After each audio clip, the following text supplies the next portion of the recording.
नमस्कार प्रिय विद्यार्थियों, दीपक लक्ष्य अब यूट्यूब चैनल की ऑनलाइन क्लासेज में आप सभी का बहुत बहुत स्वागत करता हूं। प्रिय विद्यार्थियों, आज आपके लिए हम लखनऊ विश्वविद्यालय के 6 सेमेस्टर के अंतर्गत हिंदी विषय के प्रथम प्रश्न पत्र हिंदी नाट्य साहित्य के अंतर्गत भुवनेश्वर प्रसाद, जिनकी आपके पाठ्यक्रम में लगी हुई एकांकी स्ट्राइक है, उसके वैकल्पिक प्रश्नों की श्रृंखला को लेकर आपके मध्य में उपस्थित हूँ, जो आपके लिए आगामी परीक्षाओं में लाभदायक व कारगर सिद्ध होंगे। सत्र की शुरुआत करने से पहले आपसे निवेदन है कि यदि अभी तक आप चैनल के ऊपर हमारे नए हैं, पहली बार विजिट कर रहे हैं, तो कृपया तुरंत सब्सक्राइब कर बेल आइकन जरूर दबाएं, जिससे आपको भी आने वाली कक्षाएं लगातार प्राप्त होती रहें। हम शुरुआत करते हैं पहले प्रश्न के साथ में। प्रश्न है आपका, भुवनेश्वर प्रसाद का जन्म कब हुआ था? 1950, 1910, 1920, 1930। तो इनका जन्म कब होता है? सन 1910 ईस्वी में। अगला प्रश्न है, भुवनेश्वर का जन्म कहाँ हुआ था? आगरा, बिलासपुर, शाहजहांपुर, कन्नौज। तो भुवनेश्वर जी का जन्म कहाँ होता है? शाहजहांपुर जिले में। अगला प्रश्न है, शाहजहांपुर स्थित है यानी कहाँ है? उत्तर प्रदेश में, छत्तीसगढ़ में, मध्य प्रदेश में, राजस्थान में। तो आप सबको पता है, आप सब उत्तर प्रदेश के निवासी हैं। शाहजहांपुर जिला कहाँ है? उत्तर प्रदेश में। फिर अगला है, हिंदी में विसंगत नाटकों की शुरुआत किससे मानी जाती है? विकल्प हैं आपके, एक घूंट, तांबे के कीड़े, आधे अधूरे, कोणार्क। तो हिंदी में विसंगत नाटकों की शुरुआत तांबे के कीड़े एकांकी नाटक से मानी जाती है। आधे अधूरे मोहन राकेश का नाटक है। कोणार्क जगदीश चंद्र माथुर जी का नाटक है। फिर है अगला, तांबे के कीड़े का प्रकाशन वर्ष है 1930 ईस्वी, 1936 ईस्वी, 1946 ईस्वी, 1940 ईस्वी। तो इसका प्रकाशन कब होता है? 1946 ईस्वी में। अगला प्रश्न है, तांबे के कीड़े के लेखक हैं प्रसाद, भुवनेश्वर, लक्ष्मी नारायण लाल, हरिकृष्ण प्रेमी।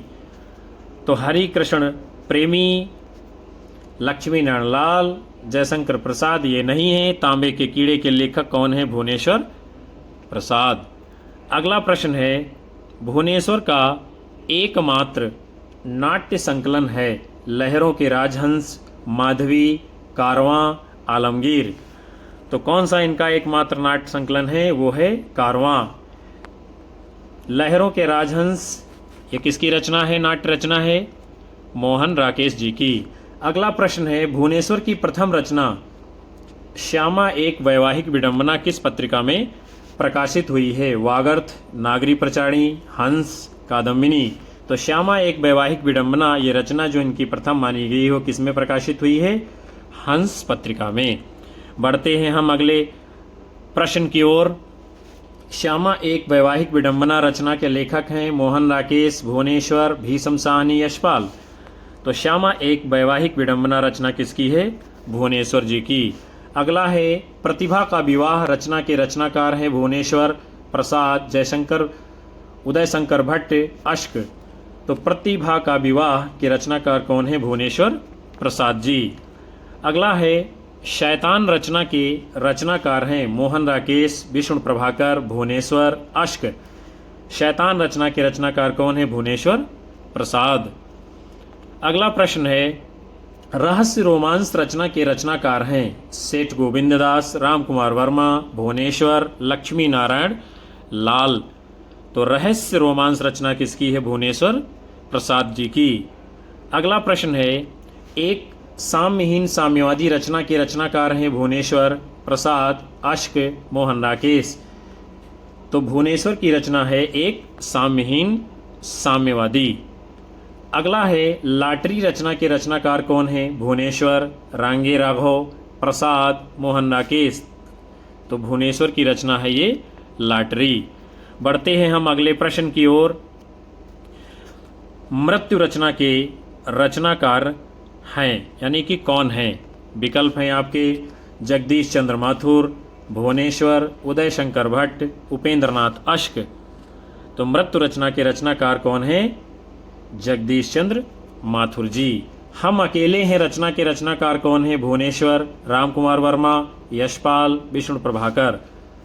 तो भुवनेश्वर की रचना है हम अकेले हैं। अगला है 8:15 बजे। रचना के रचनाकार हैं उदय शंकर भट्ट, भुवनेश्वर, जीपी श्रीवास्तव, प्रसाद। तो 8:15 बजे रचना के रचनाकार कौन है? भुवनेश्वर प्रसाद। असर रचना के रचनाकार कौन है? चतुरसेन शास्त्री, हरि कृष्ण प्रेमी, भुवनेश्वर, यशपाल। तो असर रचना के रचनाकार कौन है? भुवनेश्वर प्रसाद जी। बढ़ते हैं हम अगले प्रश्न की ओर। स्ट्राइक रचना के रचनाकार हैं भुवनेश्वर प्रसाद, यशपाल, मोहन राकेश, विष्णु प्रभाकर। तो जो आपके पाठ्यक्रम में लगी हुई एकांकी है स्ट्राइक, उसके रचनाकार कौन है? भुवनेश्वर प्रसाद जी। आदमखोर रचना के रचनाकार हैं भुवनेश्वर, भारतेंदु, प्रसाद, अश्क। तो आदमखोर रचना किसकी है? भुवनेश्वर प्रसाद जी की। अगला है रोशनी और आग। रचना के रचनाकार हैं राम कुमार वर्मा, भुवनेश्वर, यशपाल, प्रसाद। तो रोशनी और आग रचना किसकी है? ये भुवनेश्वर प्रसाद जी की। कठपुतलियां रचना के रचनाकार कौन हैं? यशपाल, प्रसाद, अश्क, भुवनेश्वर। तो कठपुतलियां ये रचना किसकी है? भुवनेश्वर प्रसाद जी की। फोटोग्राफर के सामने रचना के रचनाकार कौन हैं? विकल्प हैं आपके निर्मल वर्मा, भुवनेश्वर प्रसाद, जीपी श्रीवास्तव, अश्क। तो फोटोग्राफर के सामने रचना किसकी है? भुवनेश्वर प्रसाद जी की। अगला है इतिहास की केंचुल के रचनाकार कौन हैं? विकल्प हैं आपके भुवनेश्वर, मुक्तिबोध, यशपाल, प्रसाद। तो इतिहास की केंचुल रचना के रचनाकार कौन है? भुवनेश्वर प्रसाद जी। अगला प्रश्न है आजादी की नींद रचना के रचनाकार कौन है? भुवनेश्वर, यशपाल, हरिकृष्ण प्रेमी, अश्क। तो भुवनेश्वर की रचना है आजादी की नींद। येरूशलम रचना के रचनाकार कौन है? प्रसाद, भुवनेश्वर, अश्क, कमलेश्वर। तो येरूशलम रचना के रचनाकार कौन है? भुवनेश्वर प्रसाद जी। फिर अगला है सिकंदर रचना के रचनाकार कौन है? भुवनेश्वर, प्रसाद, अश्क, विष्णु प्रभाकर। तो भुवनेश्वर की रचना कौन सी है? सिकंदर। अगला है अकबर रचना के रचनाकार कौन है? यशपाल, मोहन राकेश, भुवनेश्वर, प्रसाद। तो अकबर रचना किसकी है? भुवनेश्वर प्रसाद जी की। अगला प्रश्न है चंगेज खां रचना के रचनाकार हैं विष्णु प्रभाकर, भुवनेश्वर, यशपाल, अश्क। चंगेज खां रचना किसकी है? भुवनेश्वर प्रसाद जी की। स्ट्राइक एकांकी में कितने दृश्य हैं? 2, 3, 4, 5। तो स्ट्राइक एकांकी में जो है 3 दृश्य हैं और ये प्रश्न जो है आपकी 2024 की परीक्षा में पूछा गया है। अगला है स्ट्राइक में कुल कितने पुरुष पात्र हैं? 2, 3, 4, 5। तो स्ट्राइक एकांकी जो कि भुवनेश्वर प्रसाद की है इसमें कितने पुरुष पात्र हैं? 5। अगला प्रश्न है व्यापारी बनने से पहले श्रीचंद क्या थे? प्रोफेसर, दलाल, वकील, ठेकेदार। तो व्यापारी बनने से पहले श्रीचंद क्या थे? ठेकेदार। और श्रीचंद कौन हैं? इस स्ट्राइक एकांकी के जो है प्रमुख पात्र हैं। फिर जो है अगला प्रश्न है श्रीचंद की पत्नी के अनुसार डायरेक्टरों में किसकी खूब चलती थी? मिस्टर मित्तल की, मिस्टर निहाल की, सरदार साहब की, मिस्टर गोकुल की। तो श्रीचंद की पत्नी के अनुसार डायरेक्टरों के बीच में किसकी चलती थी? सरदार साहब की। फिर अगला प्रश्न है श्रीचंद के अनुसार सरदार साहब, राजा साहब, बाबू साहब आदि क्या नहीं जानते थे? अंग्रेजी, कानून, जीवन की कला, खाना। तो श्रीचंद के अनुसार सरदार साहब, राजा साहब, बाबू साहब ये क्या नहीं जानते थे? जीवन की कला। अगला प्रश्न है दुख या सुख एक दिन शीशियों में बिकेगा, श्रीचंद का ये कथन किसके प्रति है? पत्नी, युवक, चपरासी, इनमें से कोई नहीं। तो दुख या सुख एक दिन शीशियों में बिकेगा, ये श्रीचंद अपनी पत्नी के प्रति कहते हैं। फिर अगला है, हुजूर आपका कुत्ता बड़ा पानीदार है। ये प्रश्न बहुत ही क्या है, महत्वपूर्ण है आपकी परीक्षा के लिए। हुजूर आपका कुत्ता बड़ा पानीदार है, किसका कथन है? श्रीचंद का, पत्नी का, चपरासी का, युवक का। तो हुजूर आपका कुत्ता बड़ा पानीदार है, ये स्टेटमेंट, ये कथन चपरासी जो है कहता है। फिर अगला है, स्ट्राइक का पात्र नहीं है। श्रीचंद, युवक, चपरासी, मैनेजर।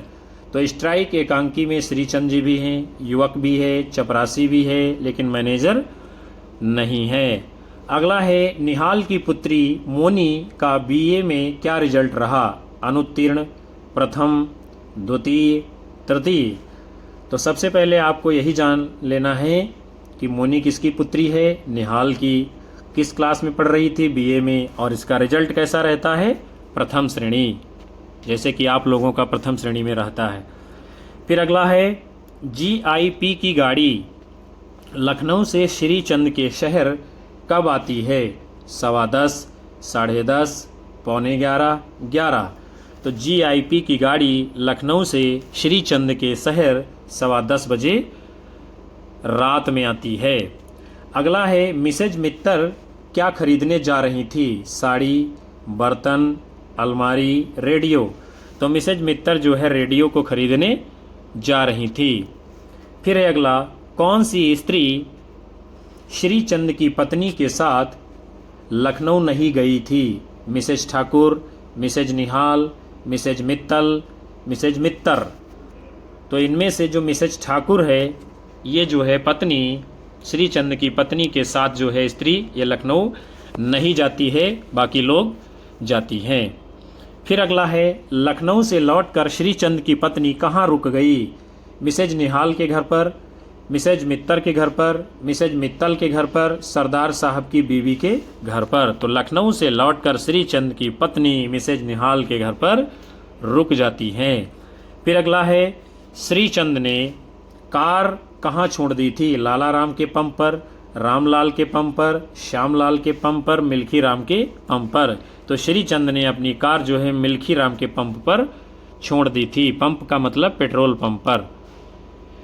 फिर जो है अगला प्रश्न है, श्रीचंद की जेब में घड़ी थी चांदी की, सोने की, पीतल की, स्टील की? तो श्रीचंद की जेब में सोने की घड़ी थी। अगला प्रश्न है, श्रीचंद डबल रोटी पर मक्खन कैसे लगाता था? धीरे धीरे, जल्दी जल्दी, सामान्य ढंग से, बेरहमी से? तो श्रीचंद डबल रोटी के ऊपर मक्खन बेरहमी से लगाए जा रहा था। फिर अगला है, सिगरेट फेंकने से पहले श्रीचंद उसे कितनी बार चूमते थे? 2-3 बार, 3-4 बार, 4-5 बार, 5-6 बार। तो सिगरेट फेंकने से पहले श्रीचंद उसे कितनी? 2-3 बार चूमते थे। बढ़ते हैं हम अगले प्रश्न की ओर। श्रीचंद को नफरत थी हंसने वालों पर, झूठ बोलने वाले पर, टेसुए बहाने वालों पर, चोरी करने वालों पर। तो श्रीचंद को जो है नफरत किससे थी? टेसुए बहाने वालों पर। अगला प्रश्न है, क्लब में खिड़की के सामने कितने आदमी बैठे थे? 2, 3, 4, 5। तो क्लब में खिड़की के सामने कितने? 3 आदमी बैठे हुए थे। अगला प्रश्न है, श्रीचंद के घर पर कितने नौकर थे? 2, 3, 4, 5। तो श्रीचंद के घर पर जो है 2 नौकर रहते थे। अगला प्रश्न है, लखनऊ में क्या नहीं है? JK मंदिर, हजरतगंज, इमामबाड़ा, चिड़ियाघर। तो हजरतगंज भी है, आप लोग गए होंगे, चिड़ियाघर भी है, वहाँ भी आप गए होंगे, इमामबाड़ा भी आपने देखा होगा, लेकिन JK मंदिर लखनऊ में नहीं है। फिर अगला प्रश्न है, श्रीचंद की मीटिंग खत्म होने वाली थी 6 बजे, 7 बजे, 8 बजे, 9 बजे। तो कितने बजे इनकी मीटिंग खत्म होने वाली थी? 8 बजे। अगला प्रश्न है, श्रीचंद किसके मिजाज ठिकाने पर आने को कहते थे? मिस्टर मित्तल के, सरदार साहब के, मिस्टर निहाल के, मिस्टर मित्तर के। तो श्रीचंद जो हैं सरदार साहब के मिजाज ठिकाने आने को कहते थे। अगला है, श्रीचंद को रात के डिनर पर पत्नी के साथ टेबल पर कितने बजे बैठने की आशा है? 10:20 पर, 10:30 पर, 10:40 पर, 10:50 पर। तो श्रीचंद को रात के डिनर पर पत्नी के साथ 10:40 पर टेबल पर बैठने की आशा है। अगला प्रश्न है, श्रीचंद अपनी पत्नी के साथ क्लब क्यों नहीं जाते? रुचि की भिन्नता के कारण, वे पत्नी को पसंद नहीं करते थे, उनकी पत्नी की उनसे बनती नहीं थी, इनमें से कोई नहीं। तो श्रीचंद अपनी पत्नी के साथ क्लब इसलिए नहीं जाते थे क्योंकि दोनों की रुचियों में विभिन्नता थी, यानी पसंद उनकी अलग अलग थी। अगला है, श्रीचंद की पत्नी थी धार्मिक, रूढ़िवादी, पाश्चात्य सभ्यता से प्रभावित, भारतीय परंपरावादी। तो श्रीचंद की पत्नी कैसी थी? पाश्चात्य सभ्यता से प्रभावित। पाश्चात्य मतलब पश्चिम के देशों वाली जीन्स टी शर्ट और टॉप वाली, स्कूटी वाली, जिसको आप कहते हैं आजकल। ऐसी ही श्रीचंद की पत्नी थी जो कि पाश्चात्य सभ्यता जैसे जर्मन, इंग्लैंड से प्रभावित लड़कियां और औरतें होती हैं। अगला प्रश्न है, श्रीचंद के कितने विवाह हुए थे? 2, 3, 4, 1। तो श्रीचंद के कितने विवाह हुए थे? 2 विवाह हुए थे।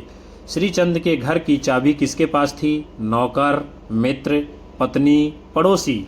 तो श्रीचंद के घर की चाबी पत्नी के पास रहती थी। अगला है, जीआईपी रेलगाड़ियों के विषय में श्रीचंद की क्या धारणा थी? वे लेट होती हैं, लेट नहीं होती हैं, आती नहीं हैं, बंद हो गई हैं। तो श्रीचंद जी जानते थे कि जीआईपी रेलगाड़ियों में क्या होता है, वे कभी लेट नहीं होती हैं। श्रीचंद की पत्नी ने स्वयं चाय क्यों बनाई? क्योंकि उन्हें चाय बनाना पसंद था, क्योंकि उन्हें चाय पीनी थी, क्योंकि उनके दोनों नौकर छुट्टी पर थे, इनमें से कोई नहीं। तो श्रीचंद की पत्नी ने स्वयं चाय इसलिए बनाई थी क्योंकि उनके दोनों नौकर छुट्टी पर थे। फिर अगला है, श्रीचंद अन्य भागीदारों को क्या समझते थे? उल्लू, घुड़मुहा गधा, बकरी, गाय। तो श्रीचंद अन्य भागीदारों को क्या समझते थे? घुड़मुहा गधा। अगला है, स्ट्राइक एकांकी है आर्थिक, सामाजिक, राजनीतिक, धार्मिक। तो अभी आपने इतने प्रश्नों में इसका वृत्तांत सुना जिससे आपको जाहिर होता है कि एकांकी किस प्रकार की है? सामाजिक है, जो कि एक सामाजिक लोगों के संबंधों पर आधारित है। फिर अगला है, स्ट्राइक का नायक था, कौन था? ध्यानचंद, निहाल, श्रीचंद, पूर्णचंद। तो स्ट्राइक एकांकी का नायक कौन था? श्रीचंद। अगला प्रश्न है, स्ट्राइक एकांकी में किसकी स्ट्राइक है? विकल्प हैं आपके, मिल, फैक्ट्री, ऑफिस, भोजन। यानी क्या है? भोजन, खाने की स्ट्राइक हो जाती है कि आज जो है खाना बनेगा नहीं, चूंकि मिस मित्तल जो है यानी कि श्रीचंद की पत्नी, वो जो है रात के 10 बजे तक घर नहीं पहुंचती हैं और श्रीचंद जी क्या करते हैं? अपने मित्रों को लेकर के घर पहुंच चुके होते हैं, भोजन पर आमंत्रित कर चुके होते हैं, इसलिए क्या है? भोजन की स्ट्राइक हो जाती है। फिर अगला प्रश्न है, भुवनेश्वर पर किसका प्रभाव है? मार्क्स का, इब्सन का, टॉलस्टॉय का, शेक्सपियर का। तो भुवनेश्वर के ऊपर जो है इब्सन का प्रभाव देखने को मिलता है। स्ट्राइक एकांकी में फैक्ट्री किसे कहा गया है? घर, देश, दाम्पत्य जीवन, ऑफिस। तो स्ट्राइक एकांकी में फैक्ट्री दाम्पत्य जीवन को कहा गया है। फिर अगला है, बहुत ही महत्वपूर्ण प्रश्न इस एकांकी के अंतर्गत, मशीन की एक पुली दूसरी पुली को नापने जोखने समझते नहीं जाती, स्त्री पुरुष तो जीवन की मशीन के 2 पुर्जे हैं, ये कथन किसका है? श्रीधर। युवक, स्त्री, लेखक। तो ये बड़ा ही महत्वपूर्ण कथन जो है स्ट्राइक एकांकी का एक युवक है उसने बोला है। अगला प्रश्न है, दुनिया का भविष्य उचित समय पर उचित काम करने वालों के हाथ में है, किसका कथन है? युवक, मित्तल, स्त्री, श्रीचंद। तो ये श्रीचंद जी कहते हैं कि दुनिया का भविष्य उचित समय पर उचित काम करने वालों के हाथ में है। अगला प्रश्न है, देखो आदमी के सामने सबसे बड़ी समस्या ये है कि वह अपनी बची खुची शक्ति किस तरह काम में लाए। ये कथन किसका है? श्रीचंद, पत्नी, मिस्टर मित्तल, चपरासी। तो श्रीचंद जी कहते हैं कि देखो आदमी के सामने सबसे बड़ी समस्या ये है कि वो अपनी बची खुची शक्ति किस तरह काम में लाए। अगला प्रश्न है, दुनिया साझे की दुकान है और हर एक बालिग आदमी का कर्तव्य है कि उसका साझीदार हो। ये कथन किसका है? युवक, पत्नी, श्रीचंद, इनमें से कोई नहीं। तो श्रीचंद जी कहते हैं कि दुनिया साझे की दुकान है और हर एक बालिग आदमी का कर्तव्य है कि उसका साझीदार हो। अगला प्रश्न है बहुत ही महत्वपूर्ण, कौन सी एकांकी भुवनेश्वर की नहीं है? शैतान, आज़ादी की नींद, तांबे के कीड़े, भोर का तारा। तो शैतान भी इनकी है, आज़ादी की नींद है, तांबे के कीड़े, यानी ये तीनों एकांकी भुवनेश्वर प्रसाद की हैं, लेकिन भोर का तारा नहीं है। जबकि भोर का तारा एकांकी किसकी है? ये जगदीश चंद्र माथुर जी की है।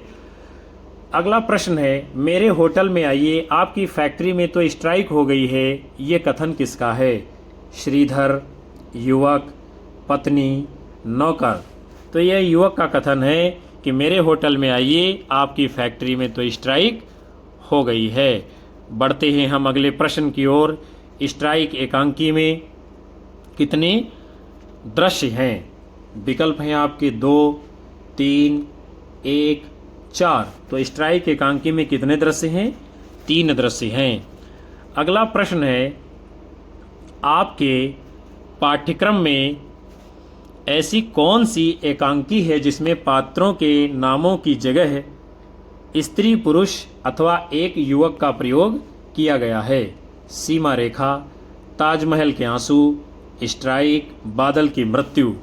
तो स्ट्राइक एकांकी ऐसी है जिसमें क्या है, पात्रों के नामों की जगह पर युवक कह करके संबोधित किया गया है।